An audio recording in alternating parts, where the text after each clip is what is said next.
Dans un point de presse tenu hier, le procureur de la République de Nouakchott-Nord dévoile les résultats de l'autopsie de la dépouille de Feu Souvi Djibril.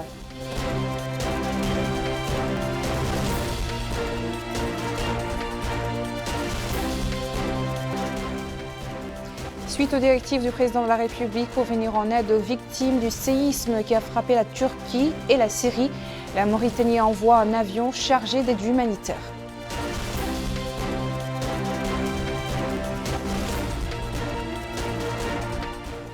Le Wali de l'Adrar s'informe sur la situation des populations dans l'arrondissement de Choum.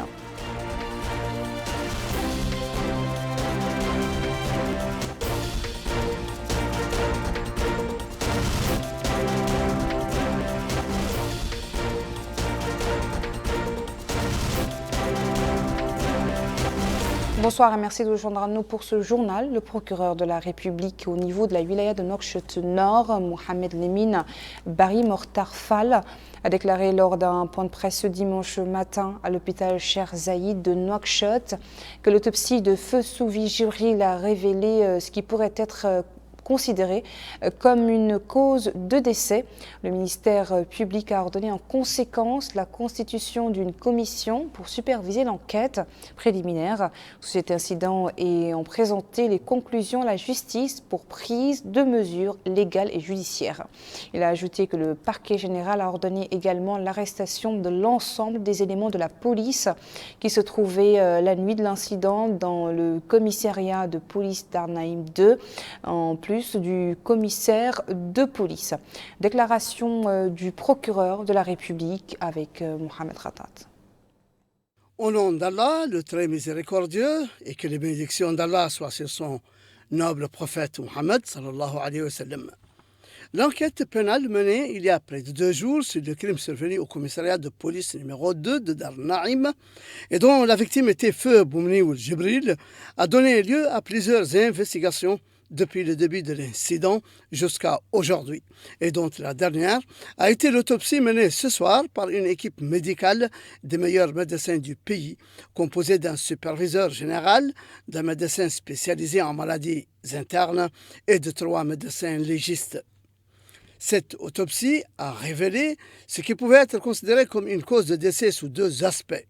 Le premier aspect, la présence d'une fracture de 2 vertèbres au niveau du cou, pouvant être à elle seule une cause de décès, et les effets d'une suffocation entraînant un essoufflement qui peut à elle seule aussi conduire à la mort.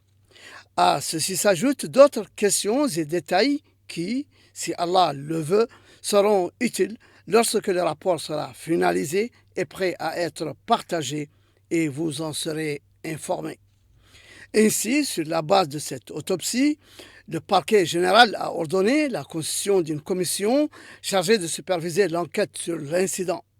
Cette commission, présidée par le procureur de la République près la cour d'appel, est composée par l'un de ses adjoints, en plus du procureur de la République de Nouakchott-Nord, de l'adjoint de ce dernier et d'officiers de la police nationale, de la direction générale de la Sûreté nationale.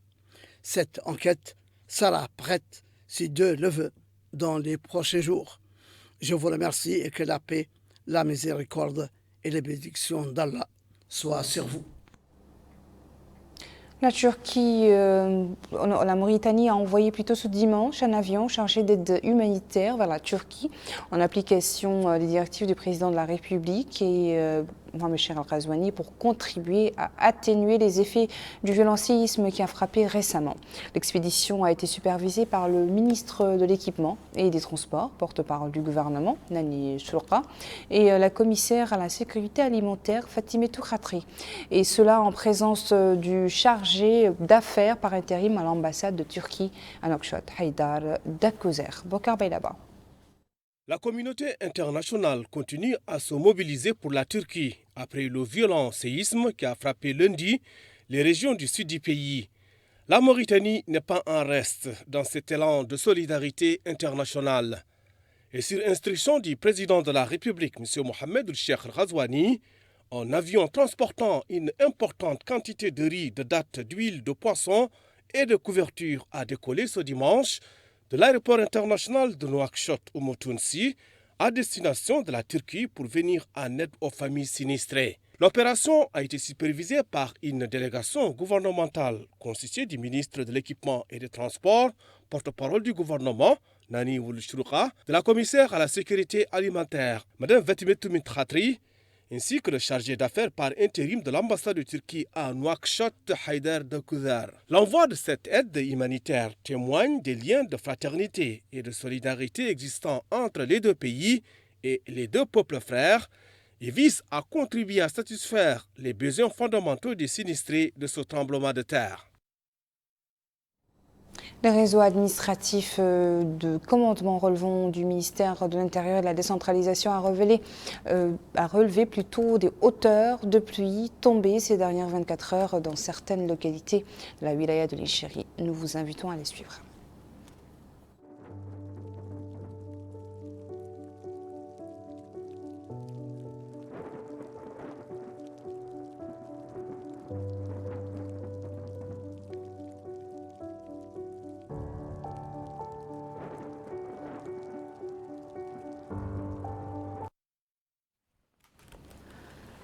Le wali de Ladrar, Abdallahi Mohamed Mahmoud, s'est rendu hier samedi dans l'arrondissement de Choum. Il s'est informé sur la situation des populations conformément aux instructions visant à rapprocher l'administration des citoyens. Bokar Baydaba. Au cours d'une réunion tenue avec les populations, le wali de Ladrar, Abdallahi Mohamed Mahmoud, a indiqué que le but de cette rencontre est de s'informer sur les problèmes des populations en vue de retrouver les solutions appropriées et prendre connaissance des services mis à leur disposition par les milieux compétents, mais aussi de mesurer la réponse donnée aux orientations générales du président de la République, M. Mohamed Ould Cheikh El Ghazouani, s'agissant de l'ancrage des valeurs de l'école républicaine et de la préservation de la cohésion nationale et de l'intérêt accordé à l'agriculture. Il a indiqué que l'école de formation professionnelle et technique à Attar ouvrira ses portes pour l'enregistrement de 100 jeunes devant se former dans les différentes spécialités techniques.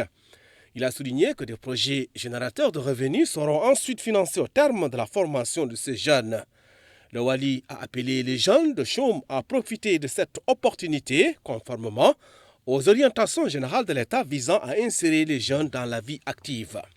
De son côté, le maire de la commune de Choum, Ahmed Ould a loué cette visite, appelant à couvrir le déficit enregistré en matière d'enseignants et élargir le réseau d'eau et d'électricité et pourvoir le point de santé en personnel médical. Par ailleurs, le wali de Ladrar a visité le centre de santé de Choum et le chantier de construction d'une école dont les travaux sont supervisés par la fondation de la SNIM.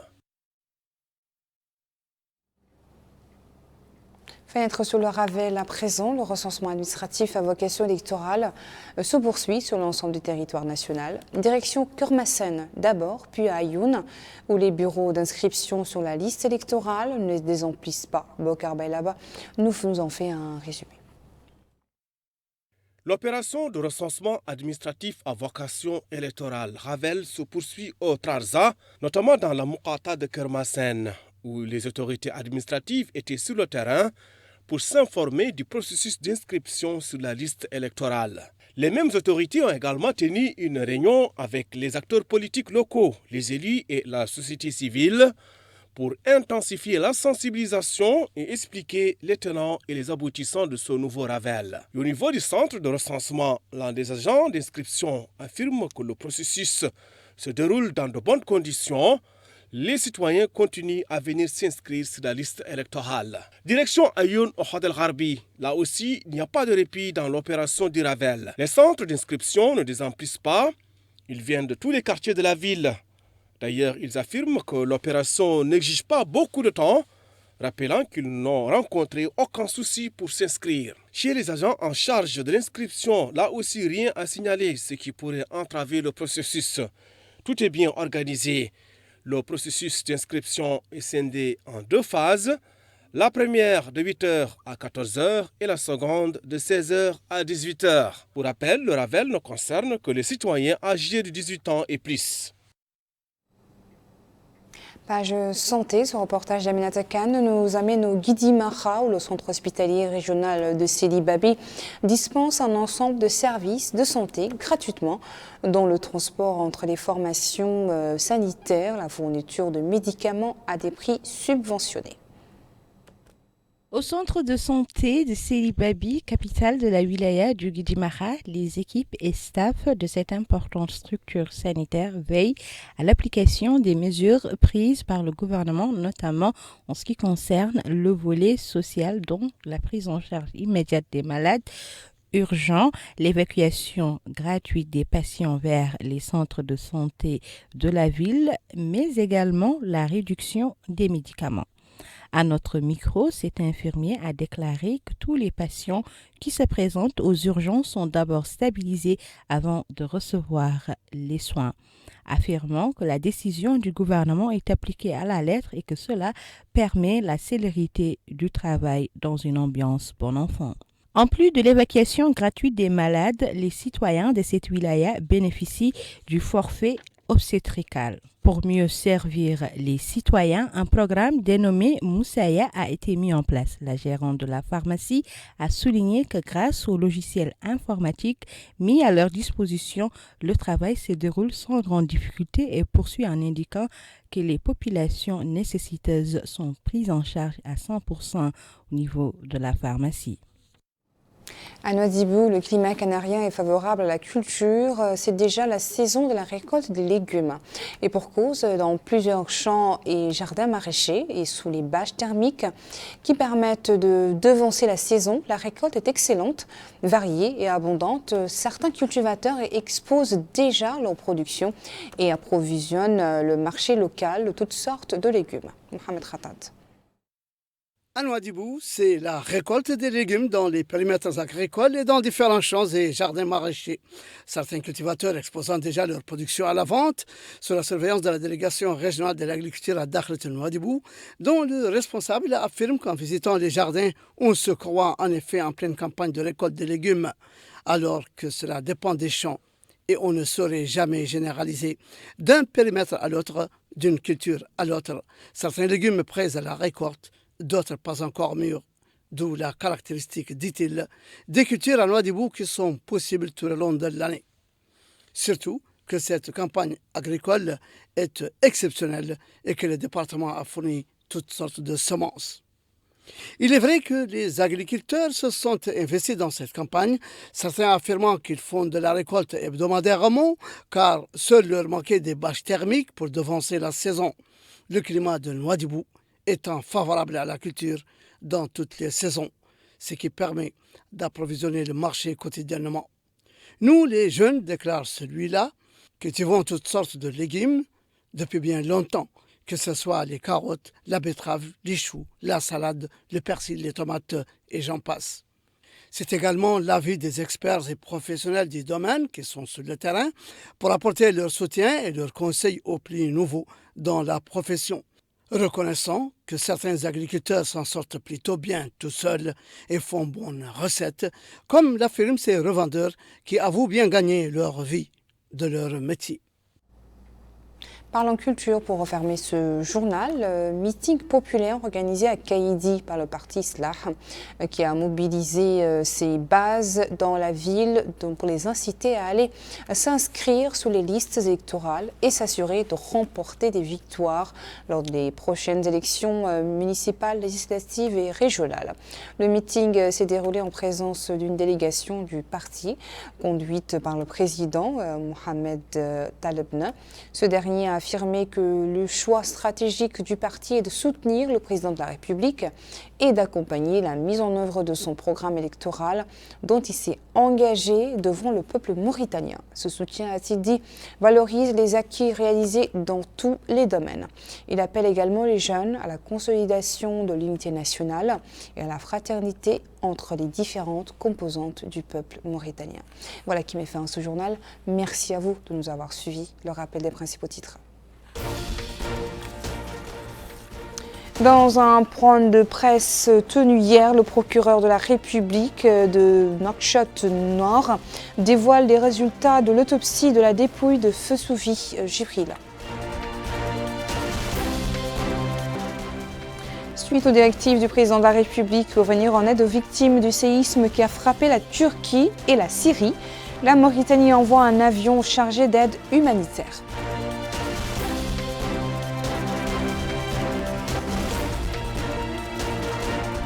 Et le Wali de l'Adrar s'informe sur la situation des populations dans l'arrondissement de Chouma.